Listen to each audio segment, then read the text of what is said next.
ওমা, শীতের সন্ধ্যায় দারুণ একটা স্ন্যাক্স বানিয়ে দাও তো। তাহলে চল এক্ষুনি বানিয়ে দিচ্ছি।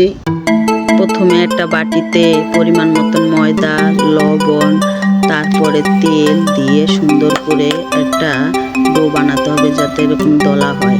তারপরে কিছুটা জল দিয়ে অল্প অল্প করে একটা ডো বানিয়ে নিতে হবে। দেখো বন্ধুরা, তারপরে কিছুটা ময়দা নিয়ে সুন্দর করে একটা পাতলা করে একটা রুটি বানিয়ে নিতে হবে। এই যে দেখো বন্ধুরা, কতটা সুন্দর হয়েছে, এরকম পাতলা করে বানিয়ে নিতে হবে। তারপরে একটা কাটারের সাহায্যে সাইড থেকে কেটে ফেলে তারপরে এরকম 3টে ভাগ করে নিতে হবে।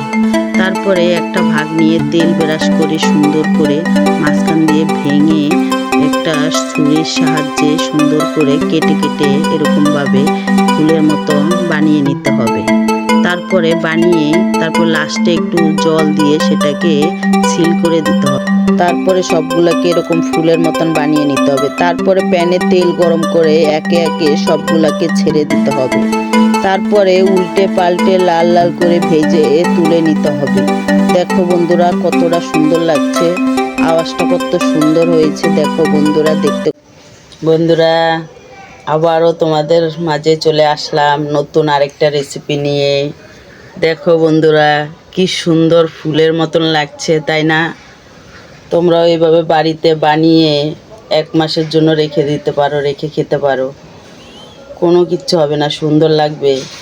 তোমাদের সকালের টিফিন, সন্ধ্যার টিফিনে এগুলো খেতে পারো, ভালো লাগবে।